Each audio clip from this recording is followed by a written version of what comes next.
Okay, well, welcome back. I hope it's been a productive day for you with TJ's presentations and the parallel sessions. I hope everyone had fun with the parallel sessions.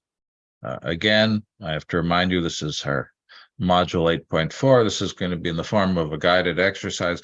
It's not going to be entirely a code along because there isn't going to be time to cover everything that we're doing here as a code along.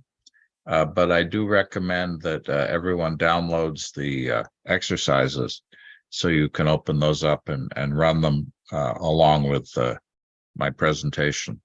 It may run a little bit long, in which case we don't have to cover absolutely everything. You'll have the slide deck and the exercises. And this is really picking up from where we left off a couple of days ago in terms of content. And I wanted to talk about a couple of things that we hadn't really focused on so far. We'll take that delta notch patterning example. We'll also, I hope, talk a little bit about a calcium wave example, which is also coupling chemical concentrations between cells. And I want to introduce steering panels. I hope people got the note that there is a patch to CompuCell. And if you have the most recent version of CompuCell and you didn't patch it, the steering panels may not work. If you have updated CompuCell this morning, as we suggested in the email, the steering panels should work. If you're using an older version of CompuCell, the steering panels should work. It's really only if you're running the CompuCell of a week ago that you might have problems. If that doesn't work, then you can see how it's done, but don't worry about it too much. And then we'll talk a little bit about text display windows and a little bit about histograms, which we haven't covered. So we're going to go back to delta notch. I'll remind you of the code. I'd like everybody to upload that code and open it and run it. Exercise 8.4.1 is the code that we wrote the other day, cleaned up a little bit. And then I'm going to talk about steering panels. We'll learn how to add those to a simulation, text display windows, histograms, and then I hope we'll be able to do a little bit of a calcium model, which is quite a nice example of what you can do with CompuCell. Again, this is all going to involve using Antimony inside of CompuCell. So I refer you to Herbert's great textbook, and the cheat sheet, and the online manuals for Antimony. Again, the basic syntax, put everything in a string in Python inside triple quotes, double slash or hash or comment characters, semicolon delimiter, colon for named laws, basic idea of chemical reactions, and the ability to write ODs directly, which we will use today. And also the idea of dynamic relationships, which we're not going to use today. Basic syntax for loading and stepping Antimony models. You'll load Antimony models. We're not using free-floating ones. It'll be all in cells. Self.add Antimony model to cell, model string ID, handle for the model, and then step size. Remember, step size converts Antimony time units to MCS. Time stepping Antimony model, self.timestep under SBML. And the fact that every Antimony variable and parameter is available as a dictionary entry for cell. We had talked about delta notch, this juxtacrine inhibitory signaling mechanism that's so important in development, wound healing, normal homeostasis, and also in cancer. The key idea is that cells have delta and notch, which are both transmembrane receptors. Delta on one cell binding to notch on the other sends a signal through notch. That notch signal inhibits production of delta in the same cell. However, delta on one cell promotes the production of notch on the other. There is a very simplified model of this by Collier with just two components. The actual networks are pretty complicated. It has the basic concept that the production of delta in a cell is normally at a high rate. Delta decays normally at some constant rate, but the production is inhibited by notch activity in the cell. Notch, on the other hand, is not normally produced in the cell. It's only produced if there's a delta signal not from the cell itself, but from the neighboring cells. And that's the key. Those are the key ideas. And when we ran this, we got a nice pattern. This is actually rather old. We've used this demo for many, many years. So this is actually a very old movie made by CompuCell. You can see that in this movie, the tracking fields don't quite align with the borders of the cells. That was fixed a long time ago, so it tells you how old the movie is. And again, I'd like everybody to download and run that exercise 841 delta notch. If anybody needs more time finding that exercise, please let me know. We're going to be working with that for the next 45 minutes or so. So it's important everybody has that exercise. Okay, as we remember, we created a periodic space of 42 by 42 lattices. We filled it with 7 by 7 cells.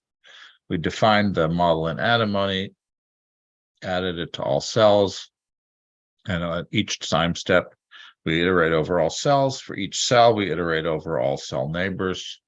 We calculate the average D signal from the neighbors and set that value into our local model in each cell. And then one thing I did in the new version of the model is I added the visualization of that neighbor average as well, because that actually winds up being pretty interesting. If you have your own code from module 5.4, you're welcome to use that, but please do open that. And so I'm going to do a quick poll to make sure that everybody has the, no, I would do it except somebody's deleted the poll. Somebody doesn't like the module completion, the exercise completion poll, I guess, because they keep deleting it. I'm not sure why. So instead of that, I will ask people, can you please give me a hands up when you have 8.4.1 running on your computer or on NanoHub. So let's just walk through what we did. First of all, this is what the simulation looks like. We needed to create the cells, and then we needed to initialize them. We started out with, in the XML, the dimensions 42 by 42. We used periodic boundary conditions, which you've used before. We only have a single type of cell called cell. We're using volume local flex. So we're defining the volume in the Python. So we just have the bare plugin Python volume. We're not really using center of mass, but that's loaded by default. We need neighbor tracker loaded. We're going to depend on neighbor tracker in the simulation. So we have to make sure the neighbor tracker plugin is loaded. We'll define contact energy, but doesn't really do anything in this simulation. We'll need it in later versions of the simulation.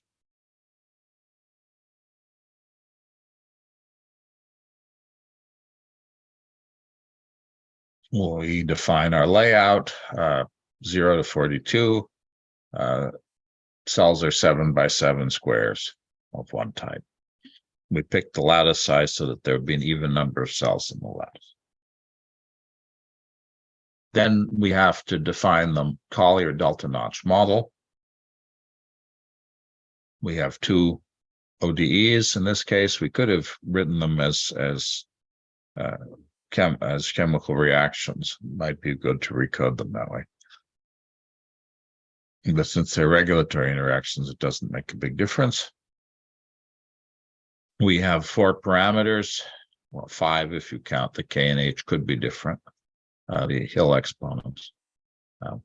We set their initial values, and we need initial placeholder values for D, N, and D average.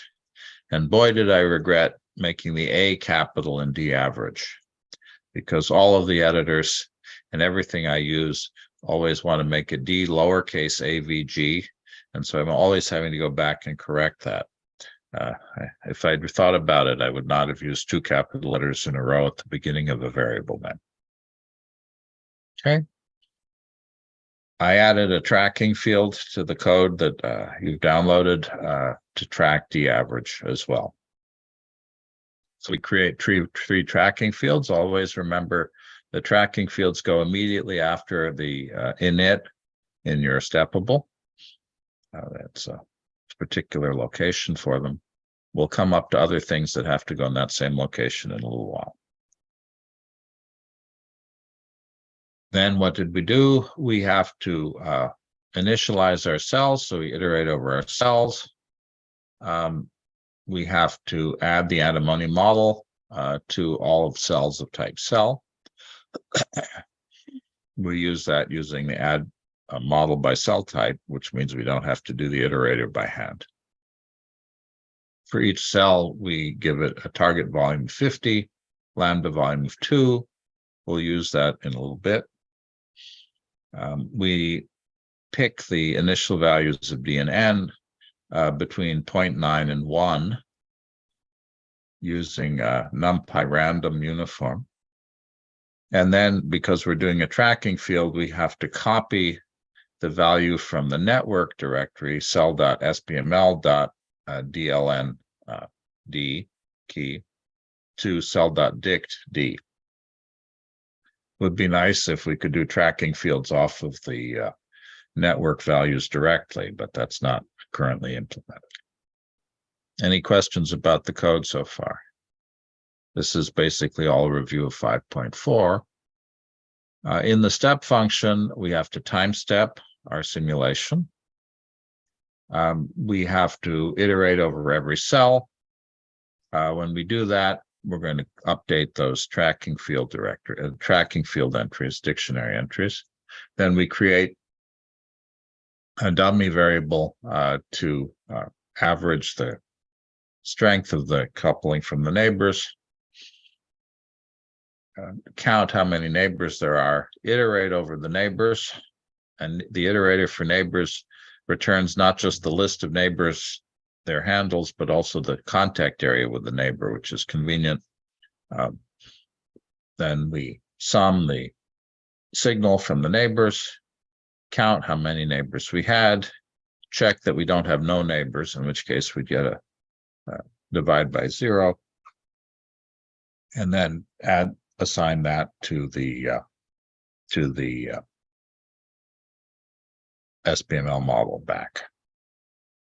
A little exercise which we didn't do, which is a nice one, is instead of weighting all of the neighbors equally, here when we do the summation, if we multiply by common surface area, and here instead of adding 1, we add the common surface area, and then divide by the total surface area here, and we get a much more realistic view of delta notch signaling. And that's something that people could try doing while I'm talking. If you get ahead, that's a great exercise to do. And if somebody has that working and wants to show it by the end of the class, that would be great.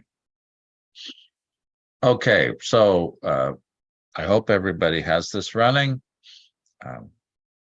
Again, this extension, weighting by contact area, is a nice example. And you should get something that looks like this. We've added that D average field that we had, but we didn't have the last time.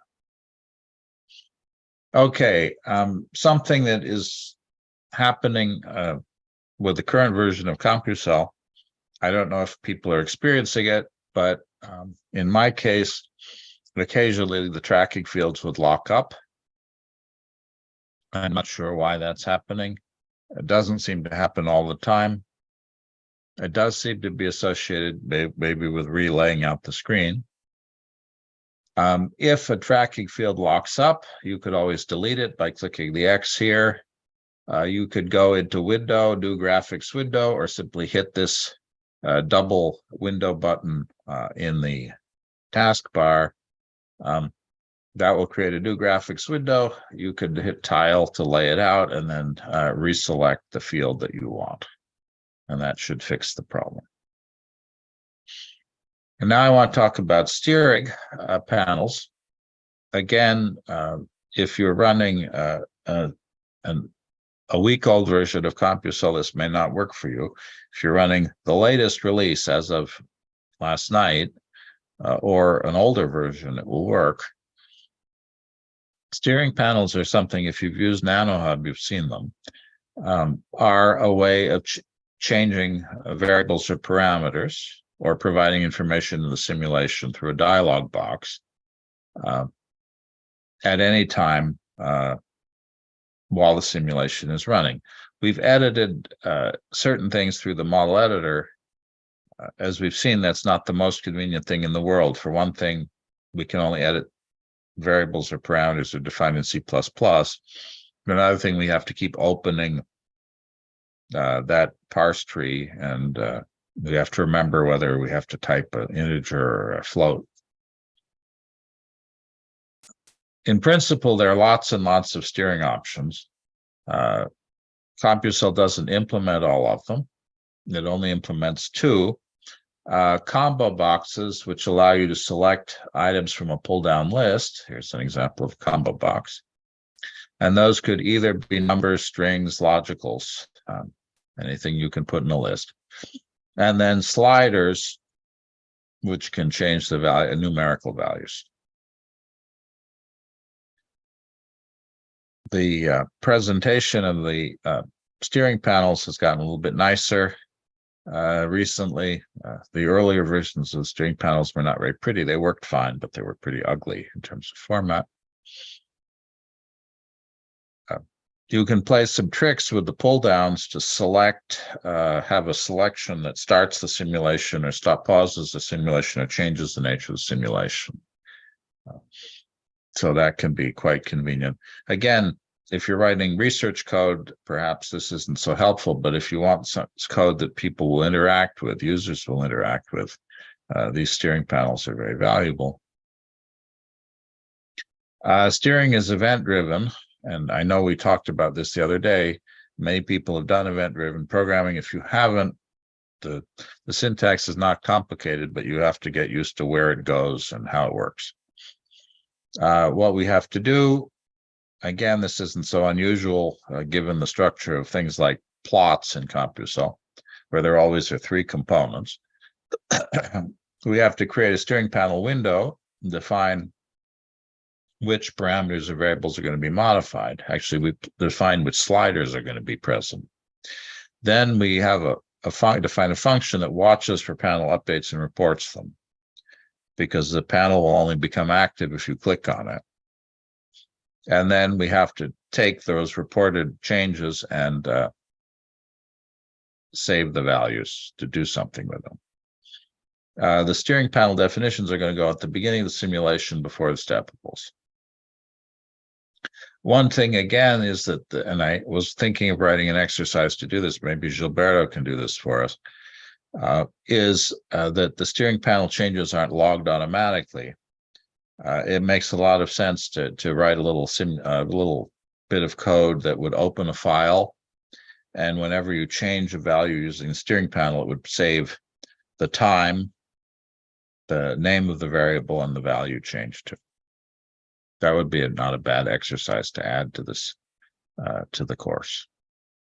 Okay, so let's walk through the code once, the syntax, the general syntax, and then we'll do a little exercise with it. As usual, Twidit has this built in, so you don't have to memorize it. The first thing that you have to do is create the steering panel. And this goes, again, like the tracking fields, between the init and the start function. Has to be after the init, before the start function. And the function that you'll use is def add steering panel, and it acts on self. And inside that function, you are going to list all of the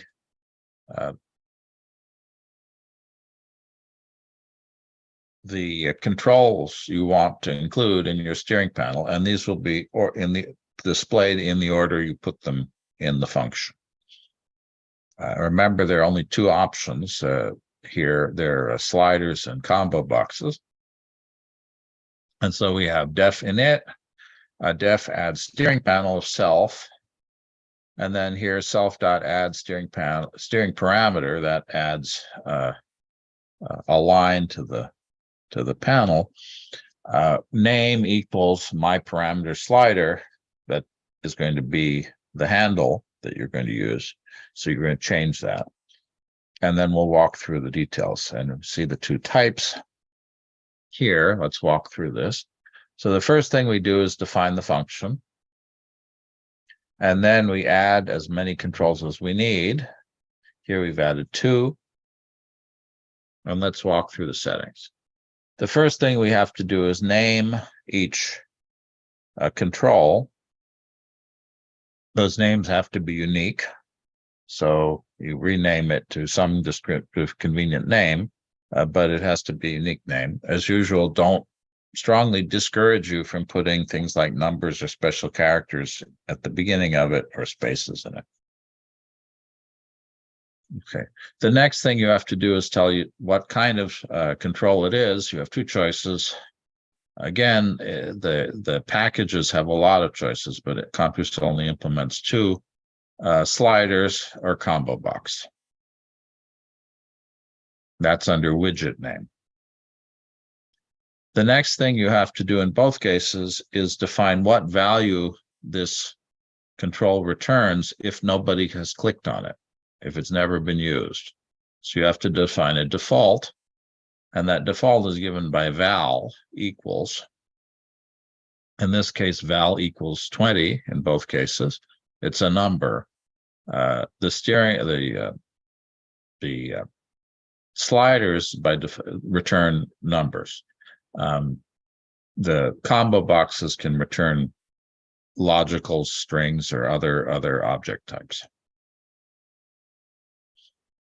Okay. If you're a slider, you have to define minimum and maximum values, because the slider will have a graphic window where there's a minimum and a maximum defined in the graphics. If you make the minimum and maximum too distant from each other, then you will have a difficulty controlling the values to fine resolution. If you make them too close to each other, you may not have the range that you need. So you have to think about the values a little bit. You also have to define the decimal precision with which the slider will return a number. If you make the decimal precision 0, then it returns an integer. If you make the too many digits, then manipulating the slider is inconvenient. If you make too few digits, then the resolution of the slider may not be sufficient.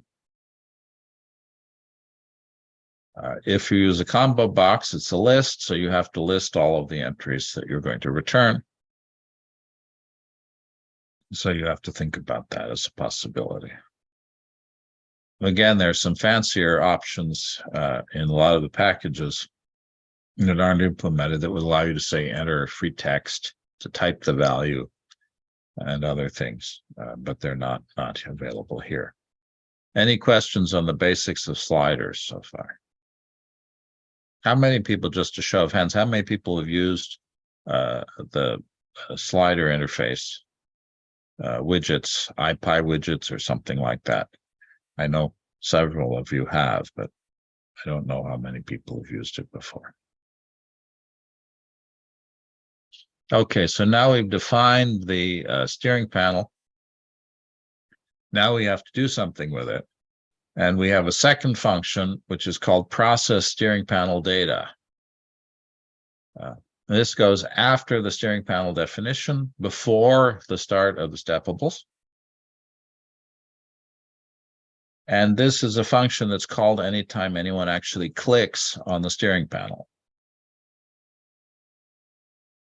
And what you have to do in this function is you have to read each control and ask it what the current value of that control is, because somebody can in principle move multiple sliders at the same time. And so what you're going to do is you're going to have def process steering panel data. Inside of that, there is going to be a line for each control that you defined in the steering panel. And the name of the control has to match. So if I called my first slider my param slider, then I need to have a line that it refers to my param slider. Notice the get steering param doesn't care whether you're pointing at a slider or combo box. Param underscore slider is a variable. You can use any name you wish, but the inquiry has to match. So you'll be changing out the names my param slider, my param combo box, and you'll also probably change a param underscore slider to something more descriptive as well. And the last thing is that you've read the values returned from your controller, but those are now local to a function. And so if you want them to do anything, you have to put them into some context that can be taken outside of the function. In principle, you could put a global in. That's not very elegant. In CompuCell concept, we typically would write those values into a dictionary entry, either a global dictionary entry or a cell-specific one, or you write them into some attribute that's global.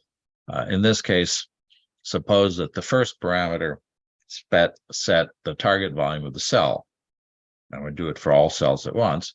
For cell and self.cell list, cell.target volume equals parameter slider. Cell.target volume, lambda volume equals parameter combo. That's actually the default that's pasted in the boilerplate code when you use twit. And so then that gets those values outside of the process function to be globally available. It's actually quite simple. Every now and ever somebody clicks on the slider, the first slider, and slides it, it'll change the target volume for every cell. Somebody clicks on the second control, it'll update lambda volume for all cells. Is that clear? Okay, to summarize, there's one other thing that we can do, which is sort of a trick, which is mainly useful if you're doing something like a NanoHub application or something that's being used educationally or as a demo. As you know, with CompuCell, once you launch it, it starts running. And so you might not want to do that, especially if you want the user to be able to set parameters in the simulation before everything gets started. And so one thing that you can do is in the init, you can put in the start function or in the step function a feudal loop, while suppose that you have a slider, a combo box with the options select simulation to run and pause simulation. In the start or step function, you could put a feudal loop while self get steering parameter simulation type is select simulation to run. No, but the user hasn't selected start the simulation yet.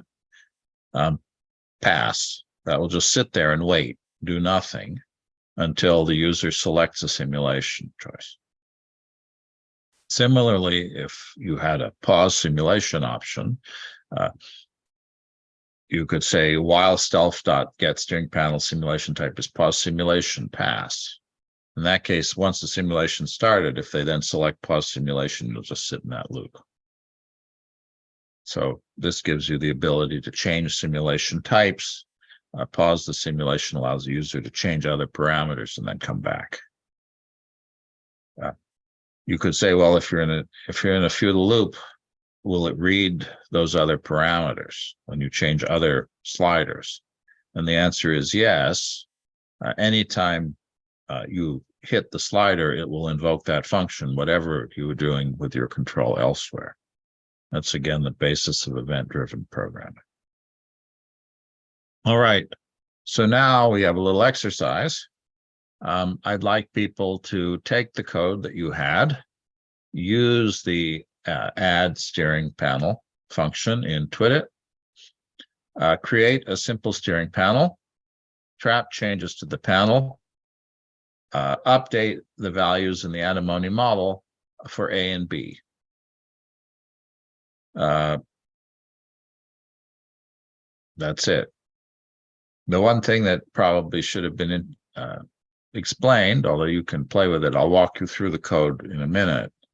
I'll let you play with it a little bit on your own. I'll give you 3 minutes to play with it, and then we'll walk through the code, and you can make those changes on the fly. The one thing you might have to think about is what range of min and max values you want to use for A and B. If you look at the actual value of A and B in the simulation, going up and down by a factor of 10 is probably not a very bad choice. Is the exercise clear? Any questions about that?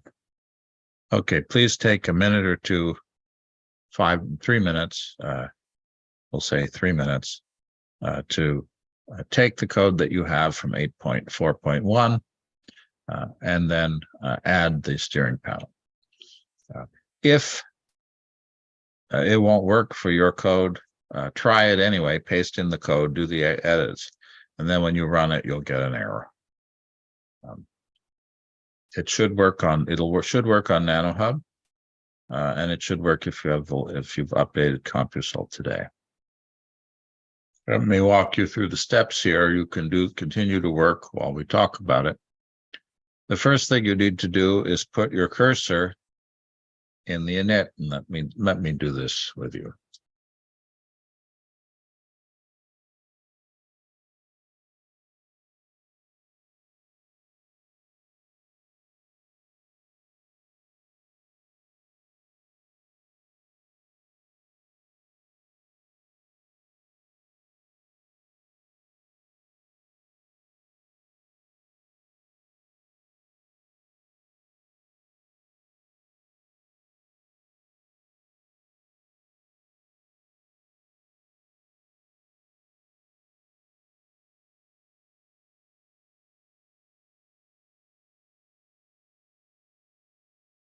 Okay.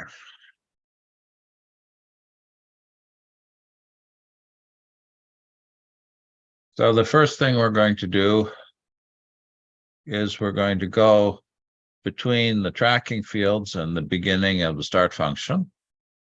We go to CC3D Python. Make sure that I'm screen sharing correctly. Yeah. We go to CC3D Python. We go to steering panel and we do setup steering panel. This is going to post in a bunch of stuff, most of which we don't care about.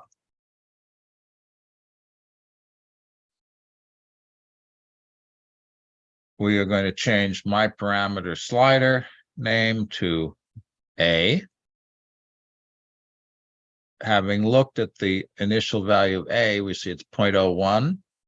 So we need to set the value here to be 0.01.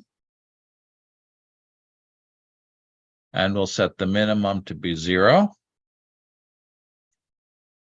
And the maximum, here I have it 0.02. That may be not big enough. We can make that something like 0.03 if we want. 0.3 would probably be too big. You can play with that. Decimal precision. We probably need 3 digits of decimal precision if we're in that range. And we'll give the widget a name, slider. The widget name will be slider. We don't need a combo box, so we'll get rid of the combo box option. Replicate our line. For B, we notice that the initial value for B is 100 from here. So we set our initial value to 100. The minimum value again can be 0. We'll make our maximum 300. You can play with those ranges. We definitely don't need a decimal precision of 3. For that, we can make it 1 or 0, and it's a slider. That set up our steering panel.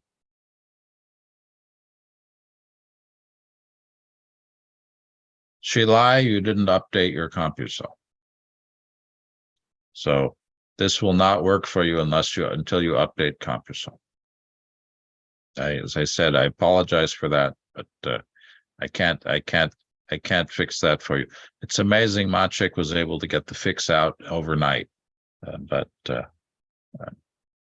so please just watch for the moment, and the rest of the exercises should work for you. Okay, now we need to. The widget is the widget name is the type of widget it is. The thing that has to be unique would be the name of the widget. So the name of the widget is name here. So that name has to be unique. But these are sliders. In principle, there might be other kinds of options. So there are IPyWidgets has integer sliders, it has text boxes, it has all sorts of other things, but they're not all implemented in CompuCell. Good question. If somebody wants to implement those other methods, that would be fantastic. Love to have that extension. Okay. The next thing we have to do is to read the processed values. Let's get rid of this code that's printing things, the default boilerplate, which we don't need at the moment. And what we're going to do is we're not using the combo one, although we can, it doesn't matter, we can leave it here. The first parameter that we're reading is going to be A, and we called that A here, so we have to match it, and that's all we have to do. The second one is B. We have to match the name B. That's all we have to do. Okay. Why don't people make those changes? Again, if you get behind, the code that we're going to generate is available in the demo. And then the last thing we have to do is we actually have to update the values. And so we're now going to iterate over all of our cells. And that's actually already boilerplated in for us, which is quite nice. Except instead of updating the target volume,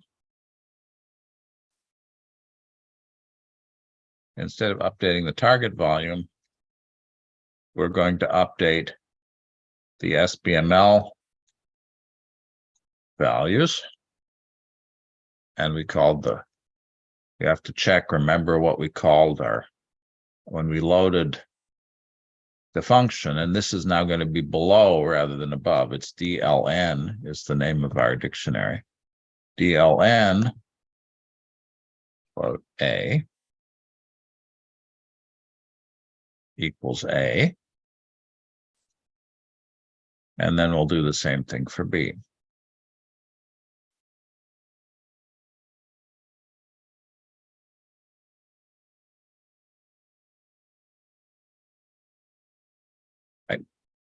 Let's see what happens if we run it. Maybe I've got a typo, so maybe it'll crash. No, it ran. So you see now I have 2 boxes here. And if I click on this, it'll give me a slider, minimum value, current value is shown on the right. I can make it 0. I can't go above the max, which I set, which is 0.03.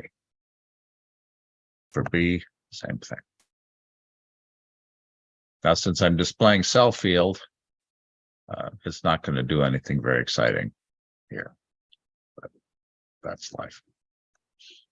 Okay, so that's all you need to do to implement sliders. Right? And I have an exercise, which we're not going to run now, which is what happens when you change A and B. It's not terribly exciting, but if you make A and B different, if you make them too far off, it won't pattern, or the patterning can get faster or slower. The main thing is just to learn how to create a slider. The next little exercise I want to do, and again, these are very simple, and I realize that the 0.4 exercises are supposed to be code alongs, but today's a little bit different because of the breakout sessions, because I do want to get you through some of these examples. For many years, I had asked Maciek to put in a text box, a pop-up text box. And creating the text box is not very different from creating a plot box, a scientific plot box. And I'm going to probably skip this one in the interest of time. We're not going to do the code along, but the code will be available to you anyway. It's not in the code snippets. So we need to add that to the Twit code snippets. But in the start function, if you say self.message window, message window is a handle. You can give that any name as long as it's unique. Equals self.add new message window, and then the title, messages. And you can add more than one window. You could have messages 1, messages 2, if you like. And this will pop up a little box where you can display text. Again, this is not something that you'd be using probably for research code, not something you're running batch. But if you're writing an educational application or something users are going to have, you want to be able to display things in their screen. If you've used NanoHub, you know that the console is not visible in NanoHub, and a lot of information is displayed in the console. So here you can display something in Player that the user can see. Once you have created a window, you type self.message window, or whatever the handle of the window is, print, and then inside the print statement, whatever text you want to print. And there are limited functionalities within the print statement. You can define the color of the text, and you can define the style, bold, italic, underline. There are a couple of other options. Something that you will want to do, because if you put too much text into that box, it will crash Player, is that periodically you will use self.message window clear to clear what's there. Okay, any questions about that? There was a question before, can we set the precision to multiples of 5 or multiples of 10 instead of integers? No. That's the answer. Darshan, it's a good question. Again, if you use the full IPy widgets, all of those features are available, but they're not implemented at the moment in CompuCell. So if somebody wants to go in and implement them again, we'd be delighted. I have a little exercise, which I think we'll skip because there are more interesting things to talk about. But it's really quite convenient to be able to pop up a text box. And let me just run an example which gives you that, or you can run it while we're doing this together. Let's see what happens if I open 8.3.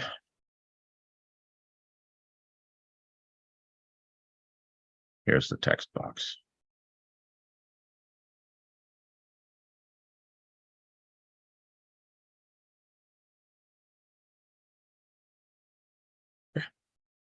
Not very pretty, but it's very functional.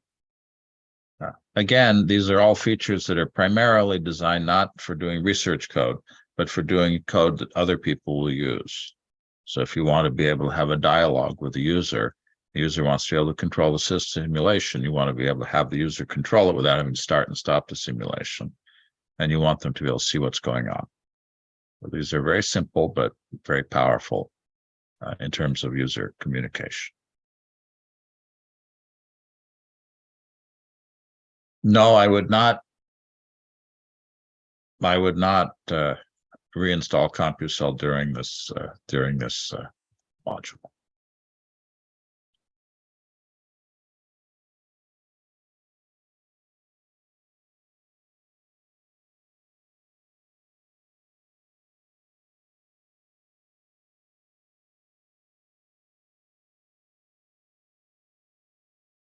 I promise you that we wouldn't say to reinstall CompuCell if it weren't necessary to do it.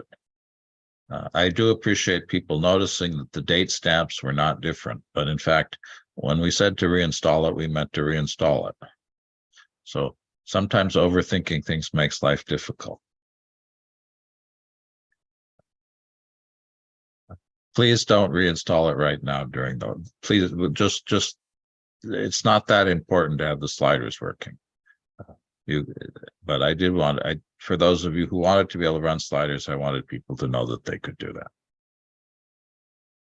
Okay, somebody says that there's a bug with 8.4.3. That's interesting.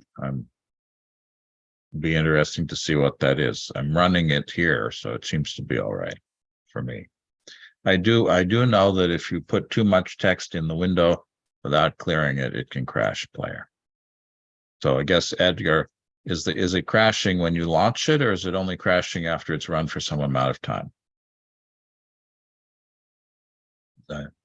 So again, the question was not that. The question was, if you just click step, does it crash on a single step, or does it crash after it's run for a while?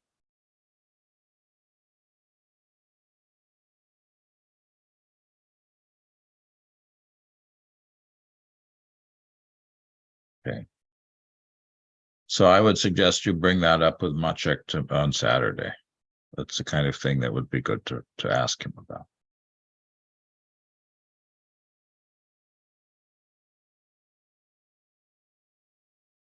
Yeah, if you leave it running for a long time, it's possible that will crash. I may not have reset the window frequently enough. I would not recommend doing what this little demo does, which is putting a large amount of information into the display. And I don't know why it's buggy. Seems like a simple thing. But it does work if you don't put too much text into it. Okay. So you get something that looks like that. Again, there is an annoyance that if you put too much data in the text window without erasing it, it will crash. And so Edgar has run into that. I don't know if other people did it crash for other people. How many people, a show of hands, how many people had it crash on them?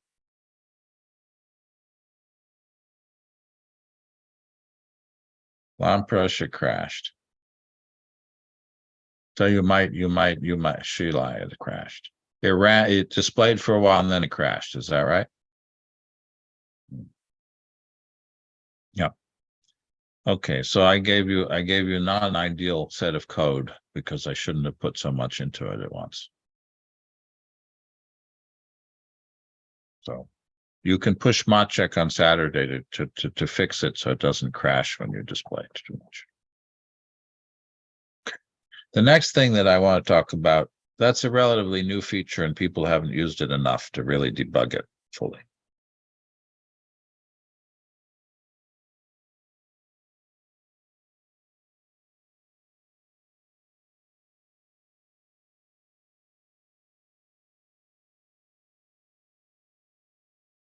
The instructions about, somebody asked a question about updating CompuCell. Those instructions were trying to make life easier for you. The easiest thing to do is simply to uninstall CompuCell, download it, and reinstall it. It'll take a little bit longer to do the install, but it's cleaner. Just do a new install. Don't worry about saving the old versions. Just throw them out.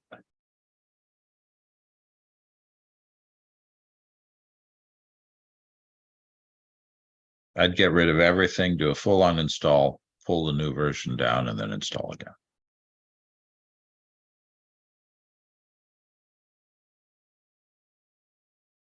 If you have multiple versions of CompuCell on your computer at once, Conda is supposed to handle that properly, but I wouldn't guarantee it. Okay. So I do want to talk about histograms, which are the main new feature that I want to introduce besides the sliders, which are not working for people.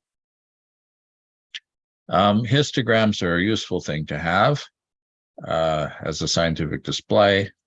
To do histograms, they work just like scientific plots. You have to create a plot window for the histogram. You have to say what histograms are going to go in the plot. If you're going to overlay them, which you do very often, you have to decide how to do the overlay. Particularly, transparency is going to be the feature you're going to use.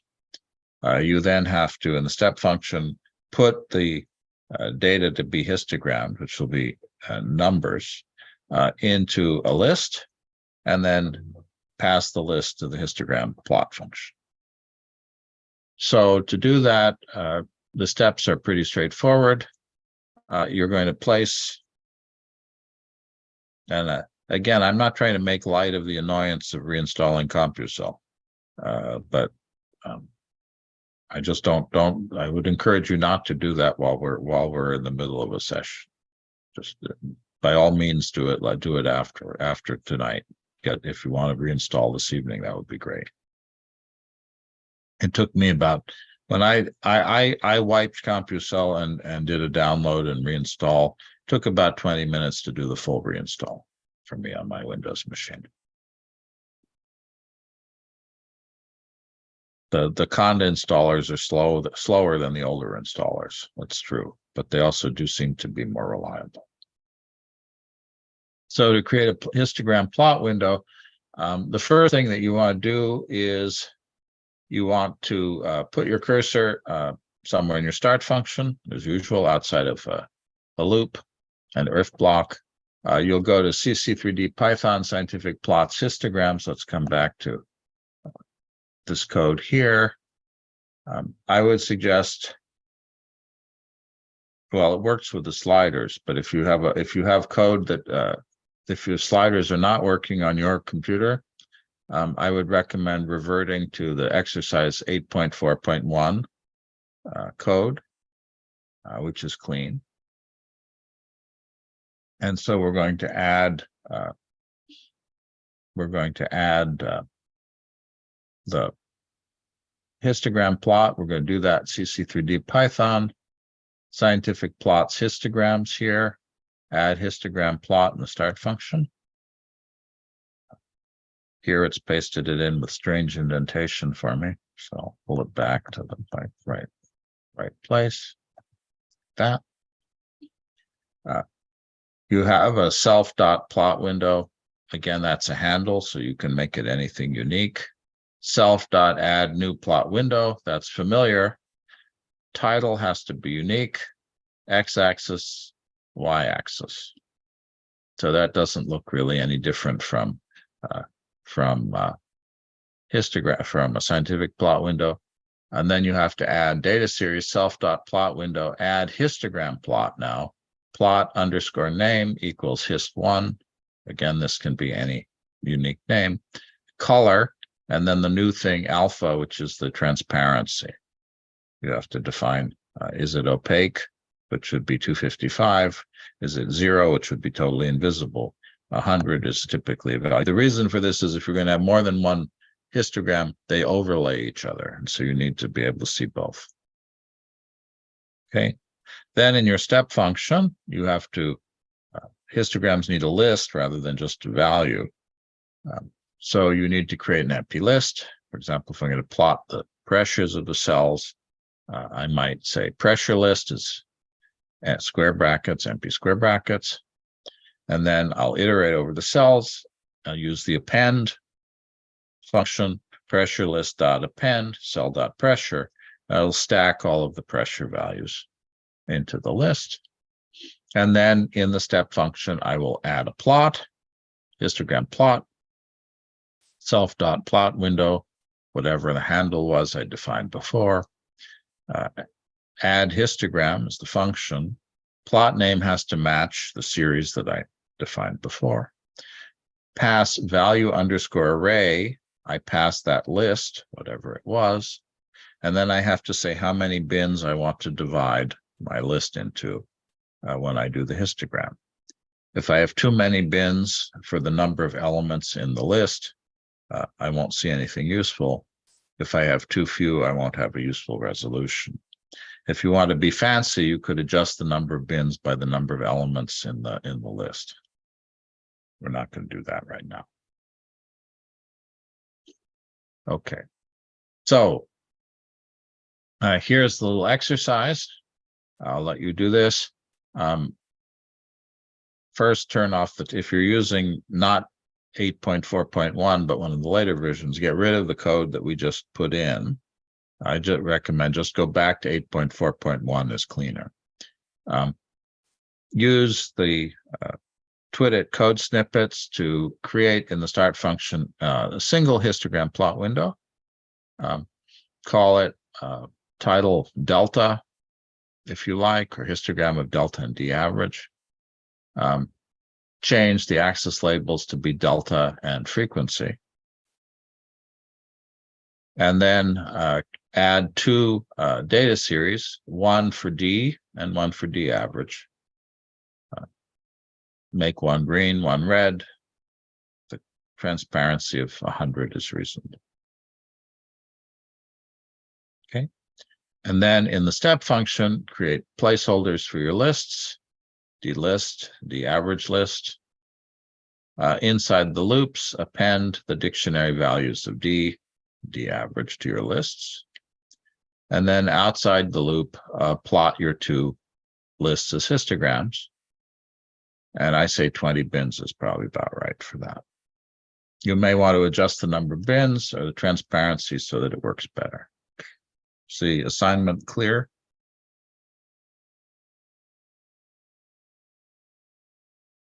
That one I'll code with you.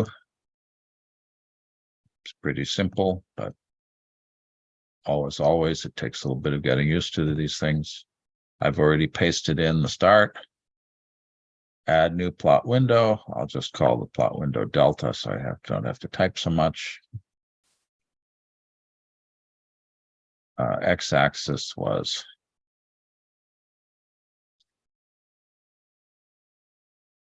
delta. Y-axis was frequency.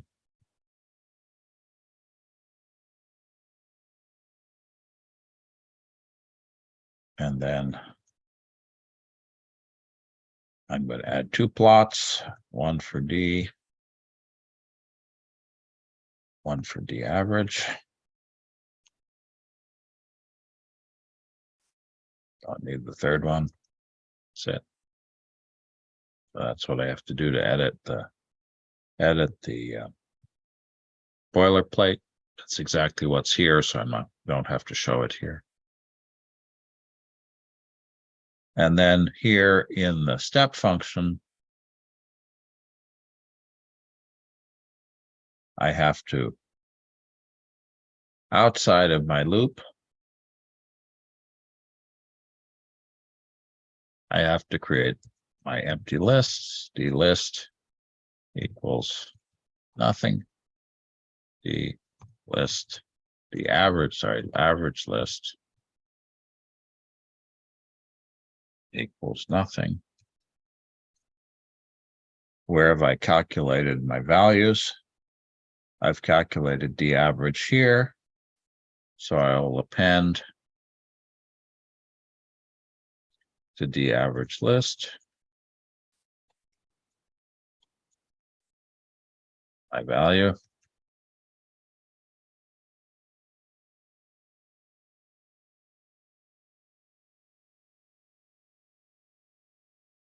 And I need to do the same thing for my value of D. I could do that here or anywhere else that I like. I'll do it up here probably.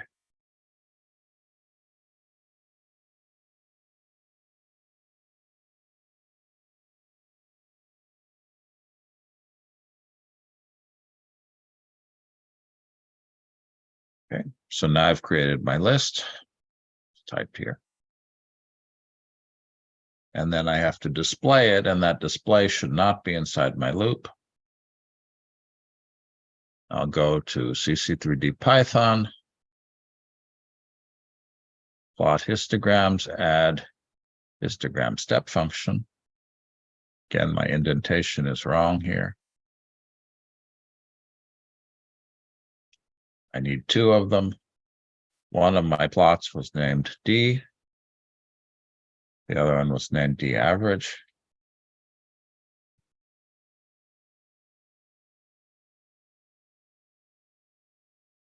And I have to give the name of the arrays.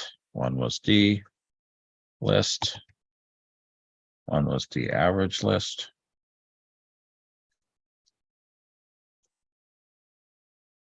And I'm going to use 20 bins.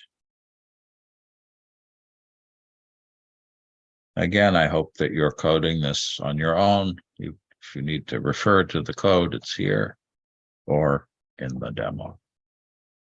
See if this will run. I apologize. I just clobbered the unpacked version of this code in the demo. Fortunately, the zipped one is all right. So let me run this. I still have that steering panel there, and you'll see the histogram.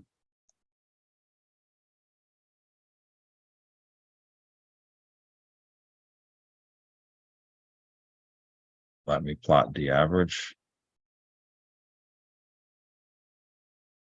And you see, let me run that again. Let me lay this out a little bit more better for you. I'm going to add plots. I'm going to add plots for the other two values. Not sure why this has got such a funny aspect ratio here. It's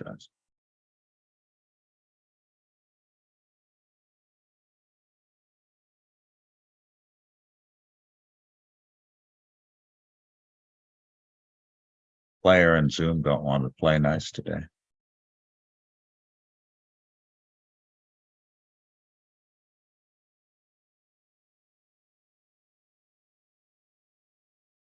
Hope it's working better for you than for me. Okay, I'm going to display delta.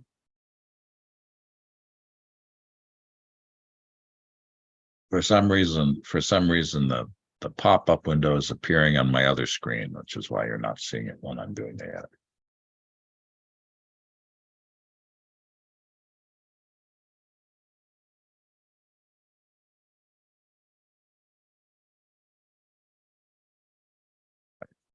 Really doesn't want to work.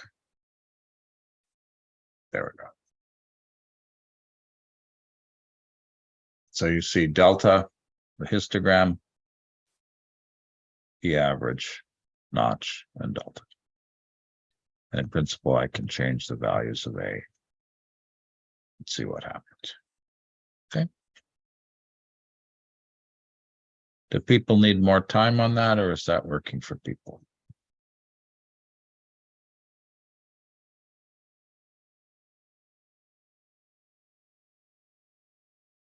How about a thumbs up on people for whom that worked?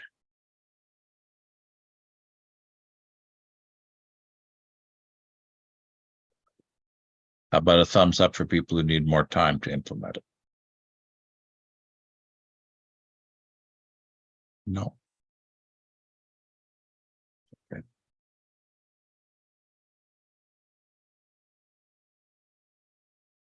So you'll see the histograms. Initially, the histograms will be overlapping. We've defined a random number between 0.9 and 1 for both. And then you'll see them separate and move apart so that the values of delta will move typically to be near 0 or near 1. You'll see that the average will always have some intermediate values because there always are some cells that are near both a high delta and a low delta cell. So those will have intermediate values of delta. And we saw that before when we ran it. There were some cells that got confused because of that. Okay.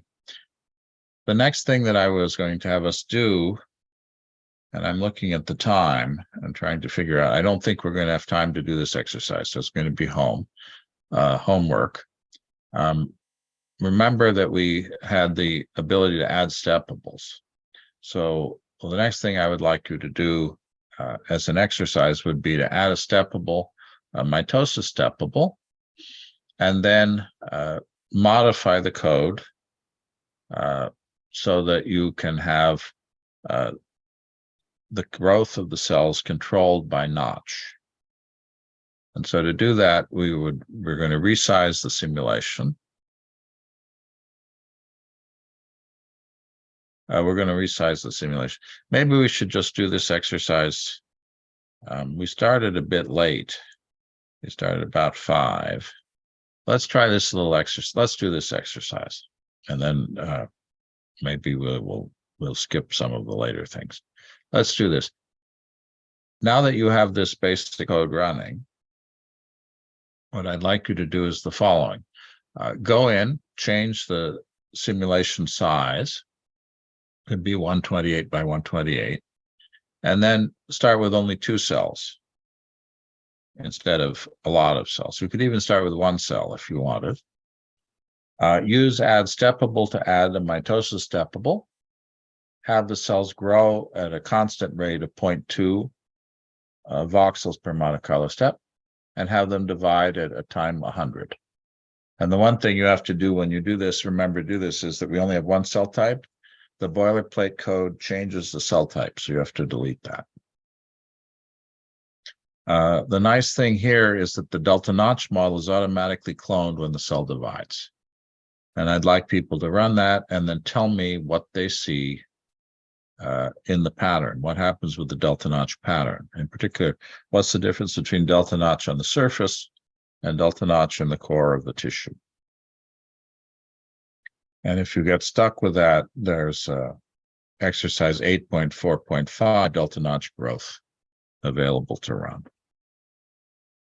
So why don't you take a few minutes and do that and get that working.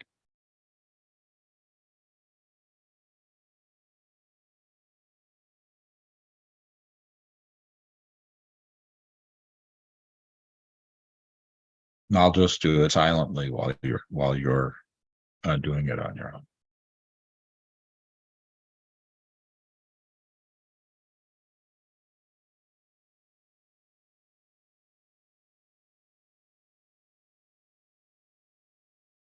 And I'm going to say this is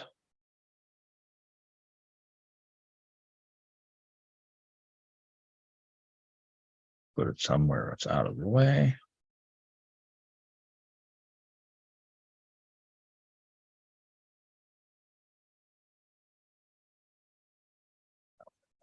Clobbering your code.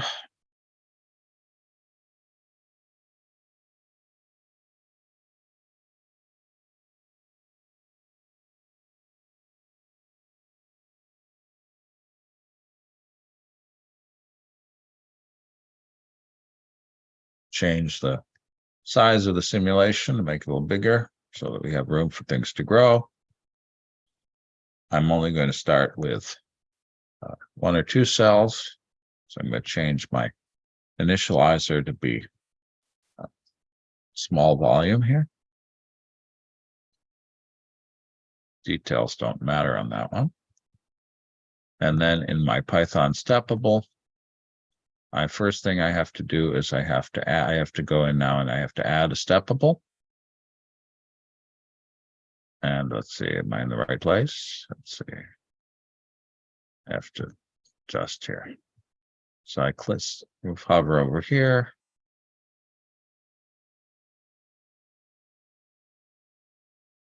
All right, let's see. Why is it not letting me add my steppable? Add steppable, there we go. Add steppable. I'll call it mitosis. Something that's important that I didn't remember. You cannot have a space in the name of a steppable. Don't put in a space or a special character in the name of a steppable. We'll add mitosis steppable.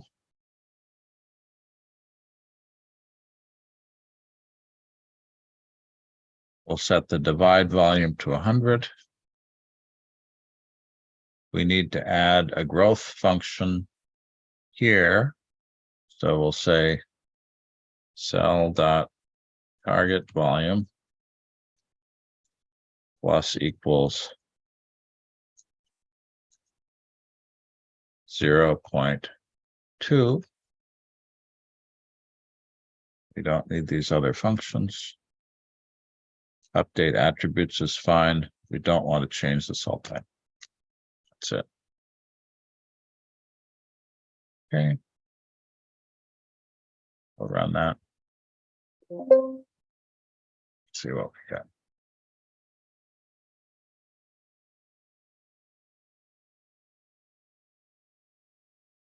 Be more interesting if I display the value of delta or notch. It's value of delta. Run it. You'll notice that the histograms keep moving around because as we get new cells, they have to decide what their values of delta and notch are.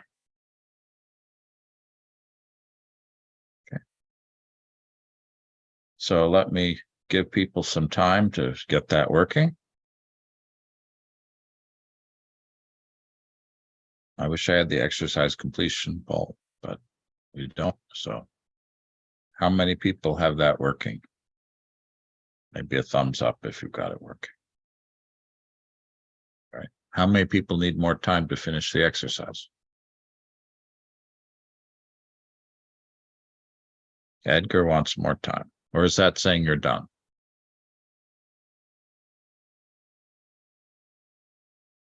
How about putting in the chat, need more time if you need more time? I realize thumbs up when I've given you both options is not a very good choice. You finished.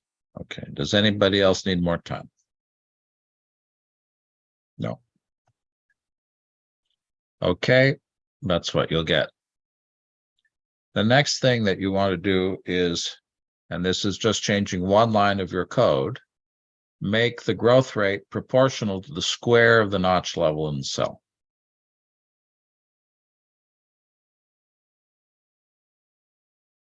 So to do that, find the line where your cell grows, multiply the growth rate by the notch level squared for that cell.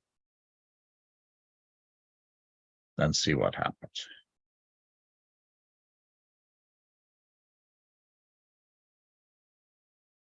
Here's my growth rate.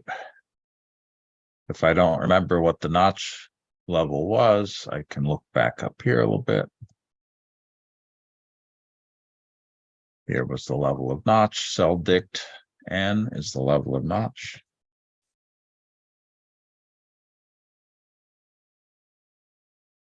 Multiplied by cell dict level of notch squared. That's it. Now you can run it.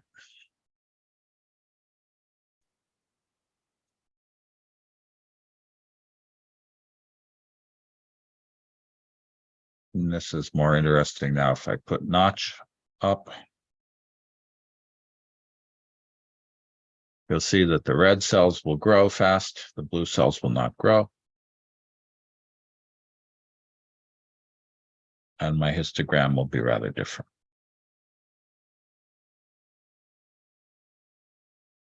This, by the way, is the simulation that you did this morning with MabBoss. This is the same simulation as this morning with MabBoss, except now with continuously variable values instead of stochastic Boolean values. All right. People get that to work? Do people need more time on that? Again, the one line of code that's different, cell.target volume plus equals 0.2 times cell dict N squared. All right. This is already a very powerful developmental biology simulation. For homework, it's interesting if you do things like you say that the delta notch patterning doesn't work near the surface of the cell, surface of the tissue, which is often the case. It's also interesting to build the cells into a pattern, spatial pattern. For example, having oriented cell division. There are a whole bunch of different exercises that you can do that reflect the real patterning that happens during normal development. It's quite a lot that you can explore with this simple simulation. Okay, I'd like to take my last minus 20 minutes and show you a simulation that we did last summer, which is a little bit more sophisticated.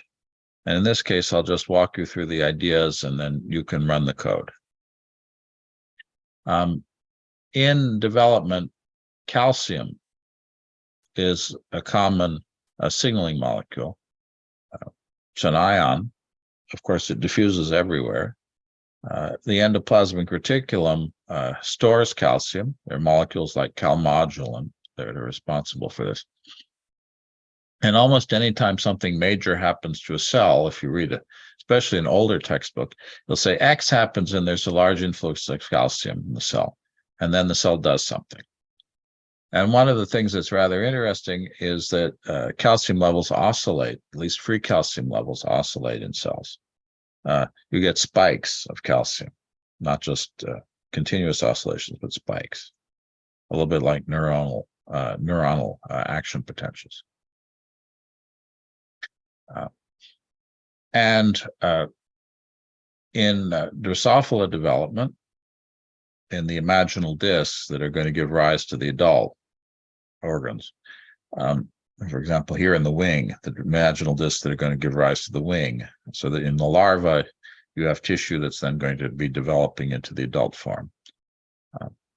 You have the individual cells can spike their calcium levels. And there are two classes of cells. There's a subset of cells that spike spontaneously. These would be like bursters for neurons. And there are other cells that are excitable. If they're next to a burster, they'll burst, but they don't burst spontaneously. And there's a rather elaborate set of molecules that are involved. The calcium bursting is mediated by the endoplasmic reticulum. The endoplasmic reticulum, by default, pumps calcium into itself, reducing the level of calcium in the cytoplasm. However, when the calcium level in the cytoplasm is increased externally, the endoplasmic reticulum is stimulated to release calcium. So there's a positive feedback loop of calcium in the cell. There also are gap junctions between cells that allow calcium in one cell to pass to calcium to another cell. And so a high level of calcium in one cell leaks into the neighboring cell. That stimulates the endoplasmic reticulum to release calcium. So raises the calcium. That will pass into the next cell and so on. And so you can get a propagating contact-mediated spiking of calcium. The particular pumps, that is inositol triphosphate, if you're familiar with it, that's fine. If you're not, it's not that critical. But the basic concept is actually a very simple one. You have a store of calcium that's continually refilled. That store of calcium, if the calcium concentration outside increases rapidly, it releases calcium. Calcium leaks into the neighboring cell and potentially stimulates release. Zartman at Notre Dame developed a simple mathematical model of this, which was published in Biophysical Journal a few years ago. And that's the model that we're going to use. They did a lot of experimental work. So in this case, they really do know all of the parameters for the dynamics of these models. And I'm not going to go into all the details right now, but what I would like people to do, because it's rather pretty, is load and run that exercise 8.4.7 Zartman.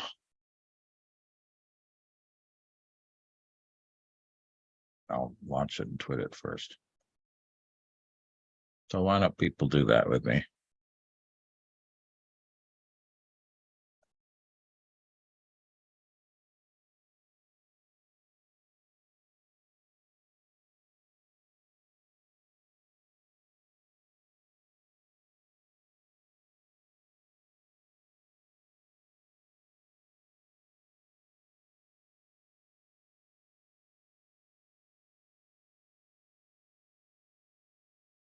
if you run this, you'll see the steady oscillations of one of the oscillatory cells. Just it looks, this is going to plot the values of calcium per single cell that's an oscillatory cell. Let me run this in Twitter and Player for a second.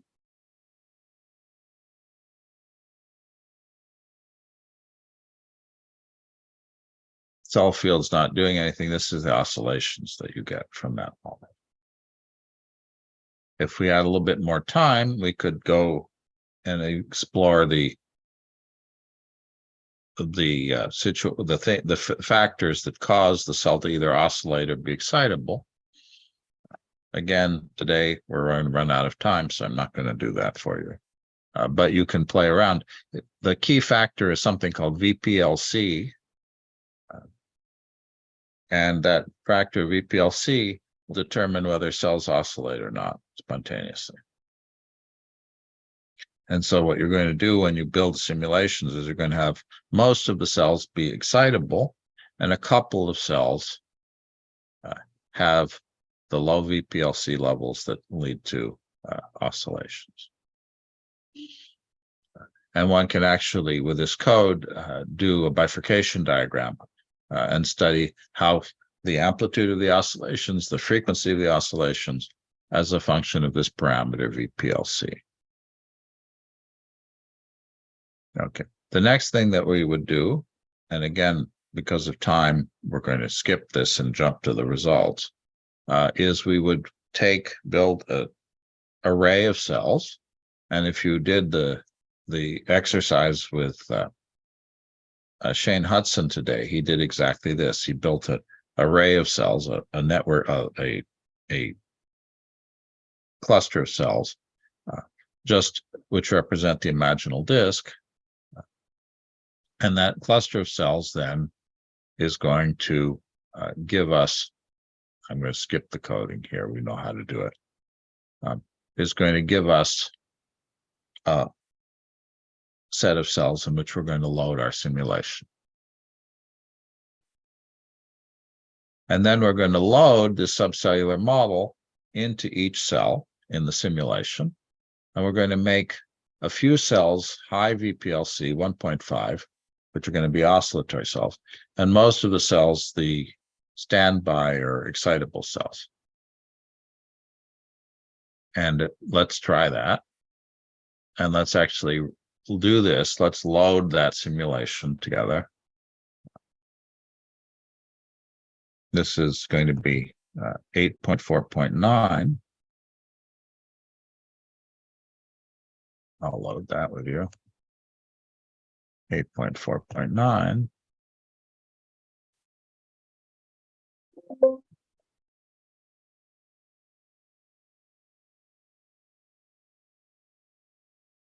And let's run it together. And I want everybody to get that one running.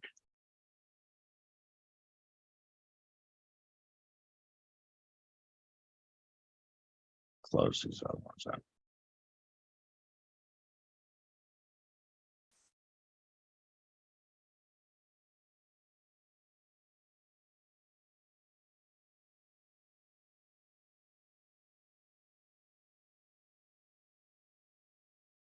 Cell field's not so exciting, so we're going to display, see if I can find the options here. You'll have three options for the display. C is one of the oscillatory fields. R is one of the oscillatory fields, and P is the third one. And I apologize that pop-up is not displaying on your screen. So you can see here the ones with P, the high values of P are going to be the initiator cells.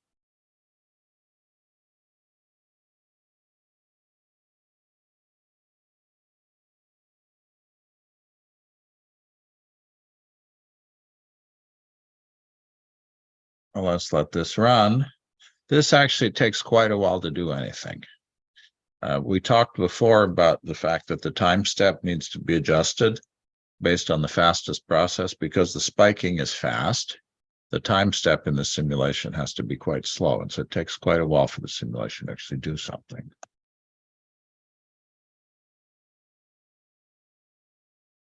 Size it just a little bit.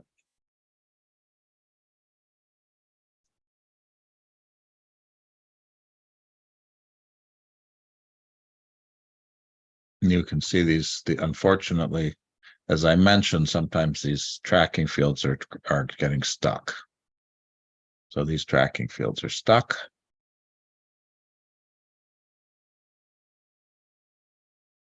This one is working all right. So we can watch that one.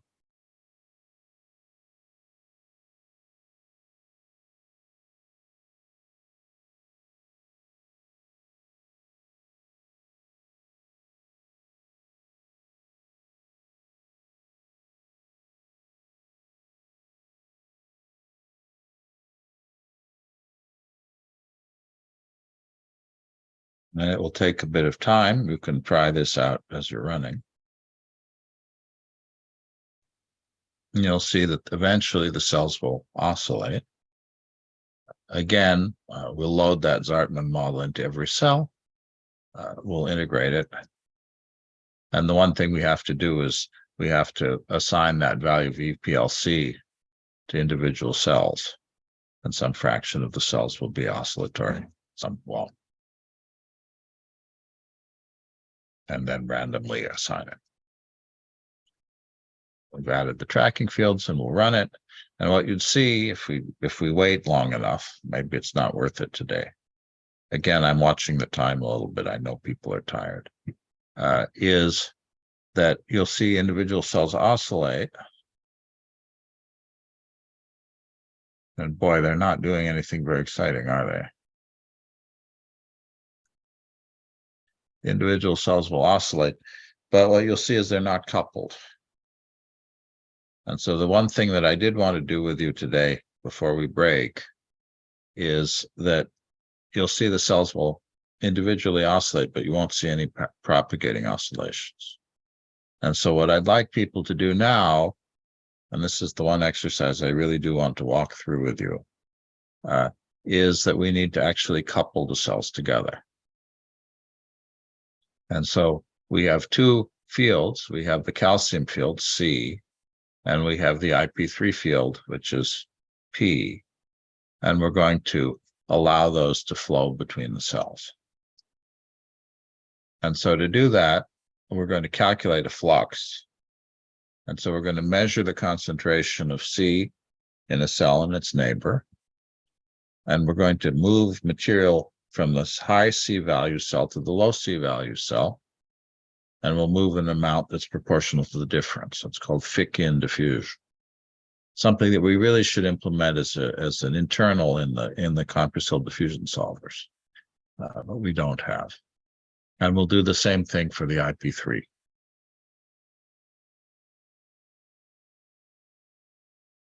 So to do that, what we'll do is we'll iterate over each cell. We'll measure, we'll, as usual, have to transfer the value of the concentration in the network into a dictionary entry in the cell. Then we'll loop over the cell's neighbors. We'll measure the concentration in the neighbor and the concentration in our cell. We'll take the difference. And in this case, we're doing, and the reason I wanted to show this to you is because we're doing here what I talked about for the delta notch. We're going to weight the flux by the common surface area between the cells. In this case, it's critical that if two cells have a big contact area, they have a lot of diffusion between them. If two cells have a small contact area, they have a small diffusion between them. And if we do that, we're going to have coupling between the cells. And now we're going to have a simulation that actually does something interesting. We have to define some units here. This is something we haven't talked about a lot. In this case, unlike many of the things we've talked about, there really are measurements. And so we know that the transport coefficient is micromolar squared per second, 0.005 micromolar squared per second. We know that the diffusion rate of calcium is what it is. And so we can actually then put in seconds per Monte Carlo step. Remember, that, as I said, the time step here is short. It's not minutes or hours per Monte Carlo step, but seconds per Monte Carlo step. We know that the length unit of our cells is, our voxels, is 2 microns per voxel. And so in this case, we actually have a simulation where all of the parameters correspond to real world units.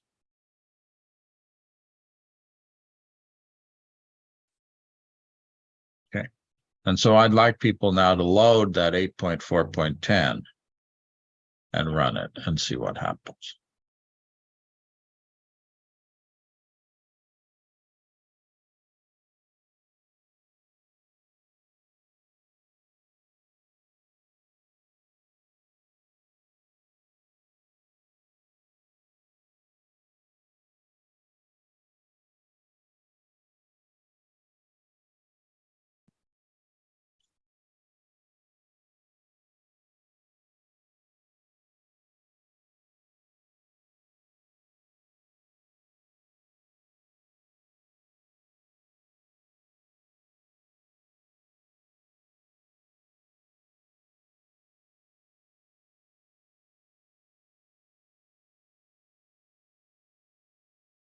See, did I clobber my own copy? Let's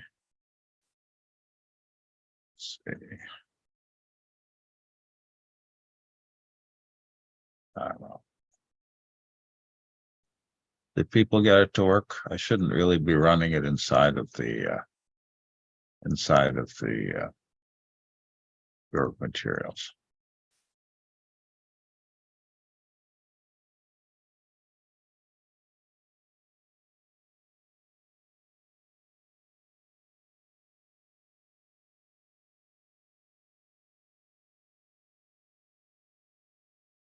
It looks like I overwrote it, didn't I?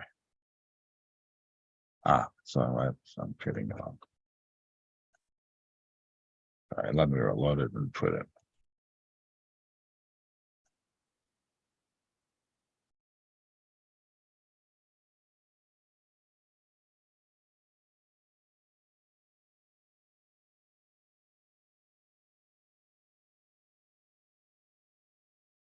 Okay, why don't you try running that?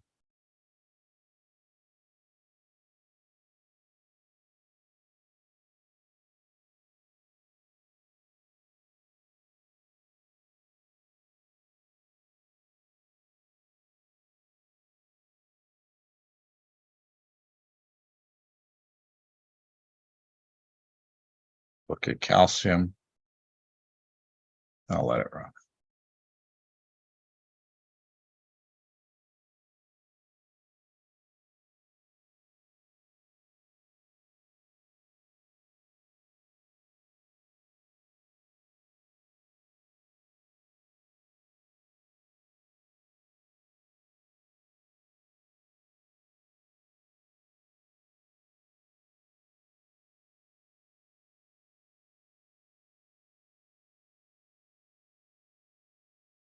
My graphics windows died. Have other people had graphics windows die on them? Try again.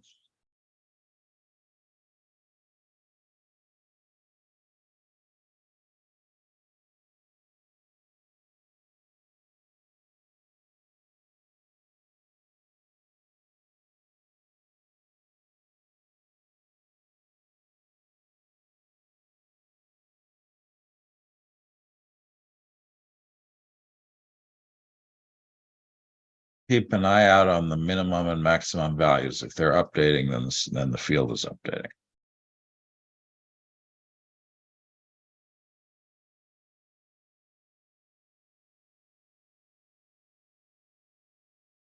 It takes a while. It's a spike. Once it happens, it's quite dramatic. So there you go. So you see 1 or 2 cells started firing, and each cell triggers its neighbor, and then they trigger their neighbors and so on. Once the wave has gone through, all of the cells have lost all of their calcium from the endoplasmic reticulum, and you have to wait for the endoplasmic reticulum to pump the calcium levels up again to become excitable. That's called refractory behavior. And that happens in the nervous system, it happens in the heart, it happens in the pancreas. So it's what typically are called integrate and fire models, where you have something that the level goes up slowly, slowly, slowly, slowly, slowly, slowly. It reaches a tipping point. It fires, level's now low, and you have to slowly pump it back up before it can fire again. And that's very typical of biological behavior that you can play with. We can wait now for it to fire one more time. Again, I realize I'm going through this pretty fast, but I want you to see the simulation. You'll have it available to you to play with. And again, what's the problem with the timescales here? You see the pulse is very quick. The pumping is very slow. There's the pulse again. You see a wave propagating through the tissue. And then you think nothing is going to happen because once the wave has gone through, it takes a long time for the system to be reset to an excitable state. I'll let that run. In reality, something else happens. You can play with the set points, what fraction of cells are initiators, how efficient they are at transmitting signal, these kinds of questions. But the last thing that's rather interesting, and this is something that you could do as a little exercise, is because it requires you to change exactly one line, which is that when the calcium fires, one of the things that it does is it causes the cells to contract. And so there's a coupling between the chemical behavior of the cell and the mechanical behavior of the cell. This is true in muscle as well. Muscle contractions associated with calcium flux. And so you can make this simulation now do something mechanical by having the target volume of the cell. In reality, the target volume of the cell doesn't change. What happens is the shape of the cell changes, but we're only looking from the top. So we'll see the cell contract, surface area of the cell contract. And we'll have the target volume be its initial volume divided by 1 scale factor plus the calcium concentration divided by another scale factor. And now the cells will actually contract when they fire their calcium oscillation. You'll see the tissue will contract. And so I'd like you to try doing that. In the beginning of the Python code, you'll define a constant, which is the calcium volume fraction. And then in the cell loop, you will have the cell target volume be volume target volume divided by the scale factor. And why don't people try doing that? Take the code that you have here, which is Zartman 8.4.10, and add that one line to it. Okay? Now that'll be the last thing we'll do for today. So I'm going to save this again. I'll save this in somewhere so I don't clobber the code that's in the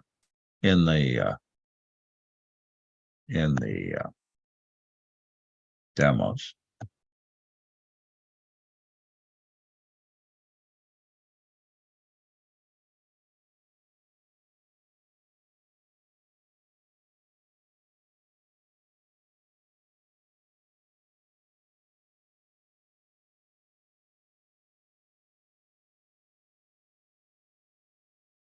And I'd like people to code along with me for that. So now, again, set a calcium volume fraction at the beginning. Here we put all the constants and conversion factors at the beginning of the code. You can look at how that's done.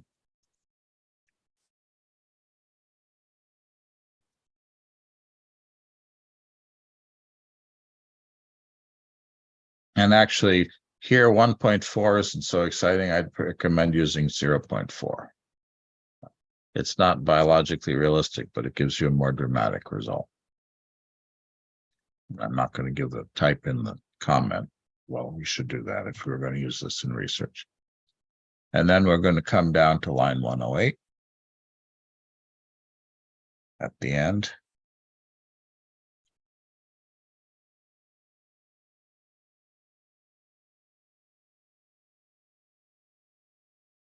Did I open the right version? I hope so. And I'm going to say cell.target volume equals volume underscore target volume divided by 1 plus, and now I'll use the value of, actually I have it here, I don't have to type it. The value of calcium in the cell divided by what I just typed, calcium volume CF. Try that. See what happens.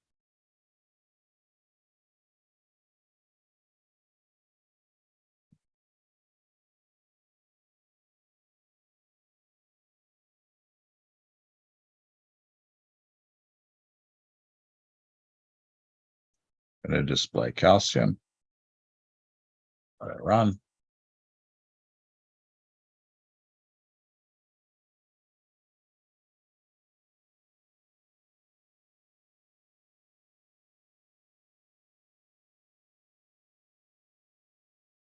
And tell me what happens. Edgar, what happened?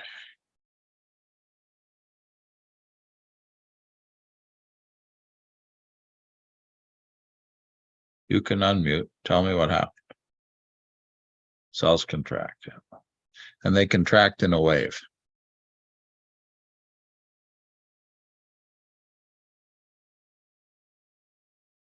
Actually, you could build simple simulations of movement this way. Of muscle contraction. The thing about muscle contraction is directional. Here, the contraction is isotropic. But you could build a model of a myofiber like this.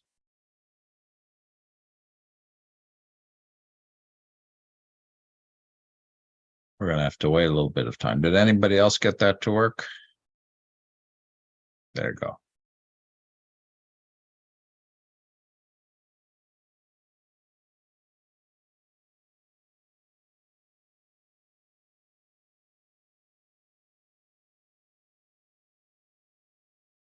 And then as the wave passes, the cells relax, spread out again. And then it'll look like nothing's happening for a long time. Goes back to where it was. We'll run again. Okay, so that's what I wanted to show you for today. You can play then with the parameters to see what happens, different situations. There's a lot you can do with this model. And I know we rushed through it, but I really wanted to show it to you because there's really a lot you can do. This is a research model. This is a model that Zartman and his team are developing today, publishing today. And so it's not that complicated. If you look at the code, it's about 80, 90 lines of code.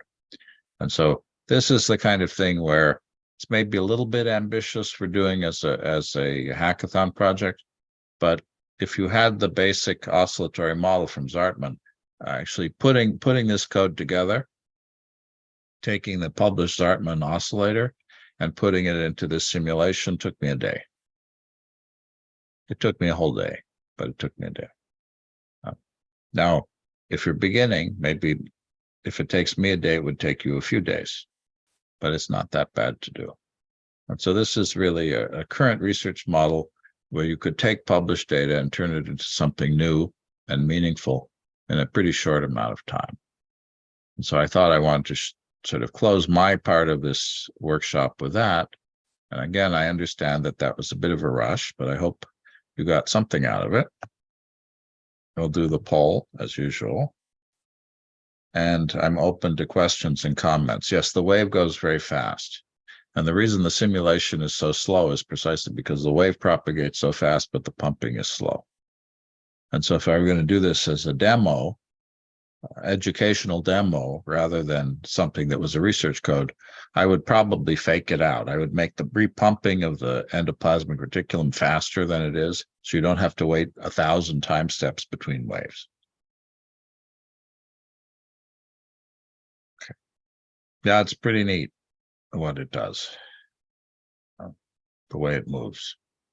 So you have all of the example code there. I do apologize to the people who couldn't get the sliders to work properly. When you have a chance to update CompuCell, please let us know if the sliders work or don't work. If you're having crashes with that text box display, please try to document when it happens, and please report that to Maciek on Saturday so that he can debug that, because the text box shouldn't crash the way that people were having it crash. It's something that I think people have noticed before. All right. Any other comments or questions before we break for today? I know people are tired. There are not that many people left. We still have a full day of things to learn. Jim Sluka is going to be talking about how to structure your code. He's going to be talking about parameter searches tomorrow. We have more breakout sessions of people doing really neat advanced projects. And I'll turn it back over to Hayden. Are there any other comments or questions that you want to ask while we're doing that? Hayden, do you want to take over now? Sure. Let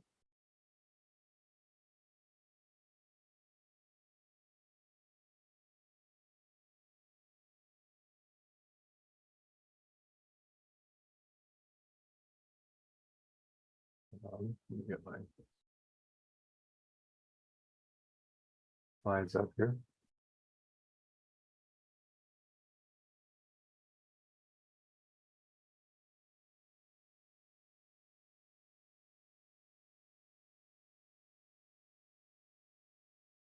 All right. Thank you, James. And everybody, please do fill out the poll. We have a couple more minutes here. Just a couple of quick announcements. You know, people are tired, so we won't stay here long. So James already went over the schedule for tomorrow. Again, we'll have Jim Sluka talking about model parameterization and best practices and parameter scans as well. We'll have TJ coming back to teach us a little bit more about some of the additional features of CompuCell Python. We'll have an final opportunity for Hackathon Lightning talks for anybody who still wants to do them, as well as get the Q&A. We'll have another round of breakout sessions, followed by just a general session of workshop wrap up and hackathon prep for those who are sticking around for the weekend. Our breakout sessions tomorrow, we have one from Derek Mu and Jiang Zhang from Emory University. They'll be talking about their computational model of germinal center response and disruption by environmental chemicals. Then we'll have a module from Gilberto on using the Adhesion Flex plugin in CompuCell. And we will have a model from Giuliano Gianlupi Ferrari, who will be talking about publishing models as NanoHub tools. So those are the three options tomorrow. And we will send out information about Zoom links for those in tonight and tomorrow's announcement emails. It'll work the same way it did today. If you're attending Derek's session, you'll stay in the main room. If you're attending either of the other two, there will be separate links for those. Again, these are the people that you heard from today, predominantly. I know we're nearing the end of the workshop, but again, if you still have any questions that you're not sure who to contact, just send the emails to me and I will forward them to the appropriate party. That's all I have for today. I guess we'll stick around here for maybe another couple of minutes for lingering questions. Lampress, yes, every session tomorrow will be recorded. The only reason the main one today was not was because of EPA regulations, but nobody tomorrow is restricted from being recorded. So they will all be available no matter which one you go to.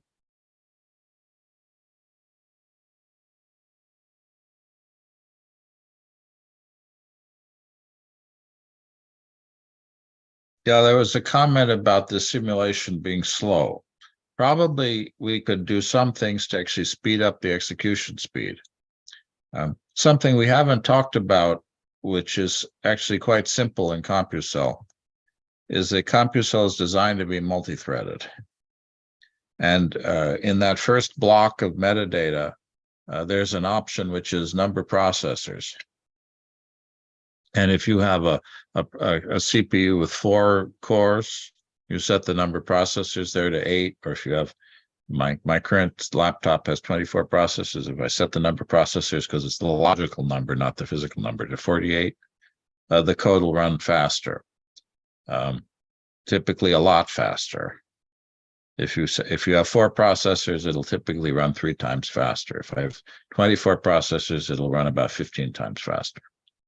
There is an issue, though, that you have to be, because of the algorithm that's used, if you try to do too many threads at once and you have cells that are very large, CompuCell can crash. And so you want to be a little bit cautious as you add threads to make sure that the code doesn't crash on you.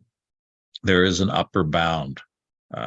What you're doing now is doing calculations on the same cell lattice simultaneously. Those cell calculations have to be far enough apart that they don't influence each other to get collisions. And so that's a bit of an art. It depends. There isn't an absolute way of determining that. It'll depend on the actual configuration of the simulation when you start adding a lot of threads. If you have 4 threads or 8 threads, you should never have a problem. If you start running on very high performance computers with 25, 50, 100 threads, then you may run into that issue. So that's something to be aware of. If people should be able to find that. It's a single line in the beginning of the metadata. If you can't find it, we can look at that together. Let me see if I just closed my Twit. I've got Twit pulled up actually. Okay, great. If you want to show Twit, we can just show people that quickly.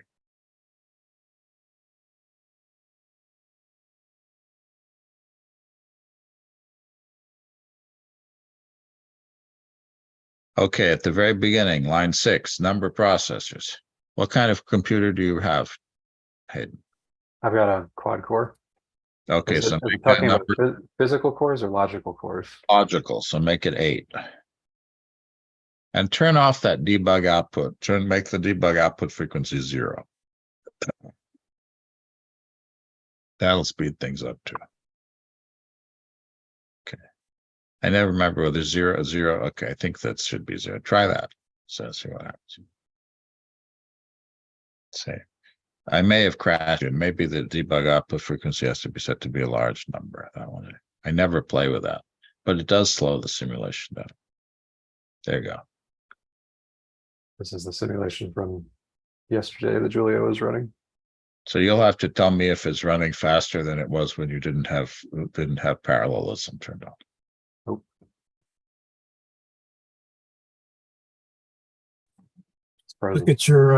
Look at your systems monitor, your task manager, and just see what your CPU usage is. So in this case, you have a single very large cell. That's exactly the kind of situation where multi-threading can cause a problem. Yeah, player crashed. Okay, so yeah, so that's remember I warned you that there are times when multi-threading can cause a problem. That was one. If you have a single very large cell, the multi-threading algorithm will have a problem. So that particular simulation is one where you may not be able to multi-thread. It was running faster for a second there. Yeah, it was running quite a bit faster, but again, if you had a lot of small cells, it would be fine. The question is what the largest cell in the simulation is. Right. So if I'd known that was the demo you were running, I might have not. Yeah, I had it open from something I was doing earlier.